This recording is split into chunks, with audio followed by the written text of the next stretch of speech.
everybody, welcome back to another video. My name is Amanda Caton. Welcome to my homeschool channel.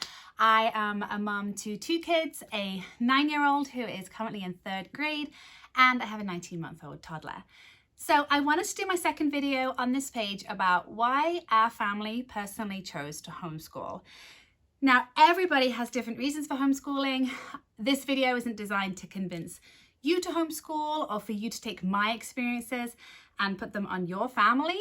I just wanted to explain a little bit about why we personally chose to homeschool. So in my first video where I was talking to you about what to expect from my channel, I mentioned that homeschooling was a very foreign concept to me. When I first moved to the States, I moved over here when I was 24 and I'd never heard of homeschooling. When I met my husband, both of us went to traditional public schools and hadn't really ever thought about homeschooling. So when we got pregnant with our first child, it was actually something we started talking about right away. And we started to share some of our personal experiences with school growing up. And so the experiences of my husband and also the experiences of myself have really influenced our decision to homeschool. So my husband, for example, my husband's story is he's incredibly gifted academically. He's currently in his 3rd year of medical school. So he was always in gifted programs at school, always considered the smart one in the class, but he always felt held back in public school. Even though he was in a lot of gifted programs, he always wanted to move faster than he could in public school. So that caused a lot of frustration for him. It also caused a lot of behavioral issues. And so when we were talking about homeschooling, he was saying how he wished that he had had a little bit more freedom to advance in certain subjects faster than his grade level. The complete opposite story is true of me. I have never been in a gifted class in my life. I always loved to learn, but I struggled academically a lot. I was incredibly insecure in school, and it got worse as I got into high school. One subject that I massively struggled with, and I'm going to do another video talking all about how I've had to overcome a lot of my fears around math. I really struggled with it. I remember in high school, I was doing okay at math. I had this great teacher. She was so wonderful. And then I think she left to go on maternity leave and she never came back. And so for the last 3 or 4 years of high school, I had substitute math teachers coming in and out. And my math knowledge it just started to plummet. And I got so far behind there really wasn't a way for me to catch up. So I ended up with major insecurity around math, and that tended to happen with a lot of my subjects. I love to learn, but I'm quite slow to pick things up if I'm totally honest. Once I know something, it's pretty much stuck in there for life, but I need a lot of repetition and I need a lot of visual learning. And so I got left behind in school.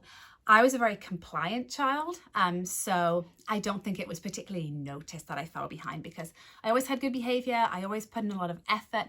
I remember teachers always said to my parents, she's grade A for effort, but CD for attainment. And it was always so disappointing to me to see myself putting in so much effort, but getting out, not that much. So our public school experience wasn't great. I do want to say, after I've said that this is not a channel where I'm going to bash public school. I had some great experiences in school. So did my husband. I know a lot of people whose kids are in public school. And so it is not the worst thing. This is not a channel to bash public school. However, the experiences that my husband and I had were really influential in whether we wanted to homeschool our own kids. Another factor was that we really wanted it to be Christian education, but we were on a very tight budget. When we had our daughter, we were missionaries with Youth for the Mission in Boston. If you've never heard of YWAM, it's an amazing Christian missions organization. You should look it up. It's great. It's all over the world. Anyway, we were full-time missionaries with them for 15 years.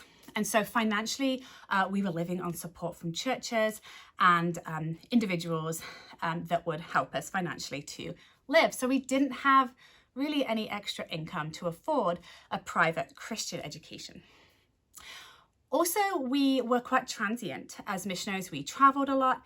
And then as we started to come out of missions, it was when my husband knew that he wanted to go to med school. And we knew potentially almost certainly we were going to have to move for medical school. And so we knew we'd had to move for medical school, then we knew we'd probably have to move for residency, and then after residency, maybe move again, wherever my husband got a job as an attending doctor. And so because we knew our life was transient, we knew that we didn't want our children to be in and out of different educational institutes, because that could be quite jarring for them. We knew that perhaps doing homeschool education could keep one thing the same. And so they weren't trying to go into a new classroom, then come out, get to know a new teacher and come out, and every few years have to do that. We knew that home education was a great way for us to keep that consistency of education as we travel. And lastly, we really wanted to homeschool. We realized that we had so much that we wanted to teach our daughter. We realized that by teaching her at home, we could allow her to go faster in some subjects, to be in different grades of different subjects. And I found that my daughter is drastically different. She's in 3rd grade, but as with most homeschoolers, that means so-and-so grade for one thing, so-and-so grade for another, and she, goes up and down like that. So they're the big reasons why we personally homeschool. If you want to share why you homeschool below, I would love to hear.